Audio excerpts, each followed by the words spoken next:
بسم اللہ الرحمن الرحیم۔ السلام علیکم دوستو ایک دفعہ کا ذکر ہے کہ ایک بادشاہ اپنی ملکیت یعنی اپنے ملک کی سیر کو نکلا۔ وہ اپنی رعایا کی خبر چاہتا تھا۔ دورے کے دوران اس کی نظر ایک ملنگ پر پڑی جو راستے میں بیٹھا تھا، اور ایک دڑی اور ایک پرچ کے علاوہ اس کے پاس کچھ بھی نہ تھا۔ بادشاہ نے مزید نوٹ کیا کہ اس پرچ میں صرف چند دانے چنے پڑے ہیں، پر وہ ملنگ مسکرا رہا تھا۔ ملنگ کی مسکراہٹ میں اتنا شدید اطمینان اور سکون ظاہر ہو رہا تھا کہ بادشاہ حیران رہ گیا۔ وہ آگے بڑھ گیا۔ دوسرے دن پھر بادشاہ کی نظر اس پر پڑی اور وہ اسی طرح خوش باش تھا۔ بادشاہ کی پالکی پھر سے آگے بڑھ گئی۔ تیسرے دن جب بادشاہ کا گزر اس مقام سے ہوا اور پھر اس غریب کو اتنا مطمئن دیکھا تو اب بادشاہ اس حد تک تجسس کا شکار ہوا کہ پالکی رکوا دی اور نیچے اتر کر اس درویش کے پاس چلا گیا۔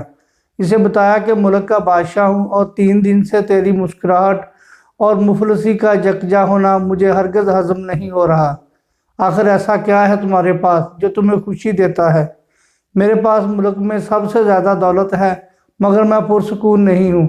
کیا تمہارے پاس پوشیدہ دولت ہے؟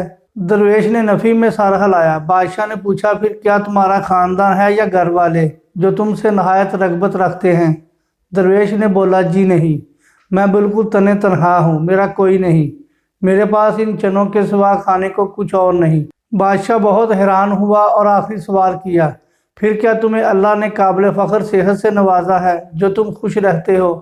ملنگ بولا، ہرگز نہیں، میرے آدھے دانت ٹوٹ کر گر چکے ہیں اور ٹھنڈ سے میری ہڈیاں درد کرتی ہیں۔ بادشاہ نے پوچھا کہ او بھائی صاحب، پھر کیوں سکون سے بیٹھے ہو؟ ملنگ بولا، اللہ پر یقین رکھو، اس پر توکل کرو۔ اس نے تمہیں جس حالات میں اور جس شکل میں بھی ڈالا وہ اس کا فیصلہ ہے۔ وہ تمہاری نشو و نما کے لیے ضروری ہے۔ اس کو پتہ ہے تمہارے اندر کیا کمی ہے جو تمہیں دور کرنے کی ضرورت ہے۔ وہ تمہیں اس آگ میں ڈال کر سونا بنائے گا۔ صبر شکر اللہ کی رضا میں رضامندی ہے۔ ایسے سوچو اور اپنے حال کو ایسے ہی تسلیم کرو تو تمہیں کسی شے کی کمی محسوس نہیں ہوگی۔ رزق اس نے دینا ہے، وہ دے گا۔ مجھے روز کے چنے مل جاتے ہیں۔ امید ہے دوستو آج کی سٹوری بھی آپ کو اچھی لگی ہوگی۔ مجھے اجازت دیں، اپنا خیال رکھیں۔ اللہ حافظ۔ السلام علیکم ورحمۃ اللہ وبرکاتہ۔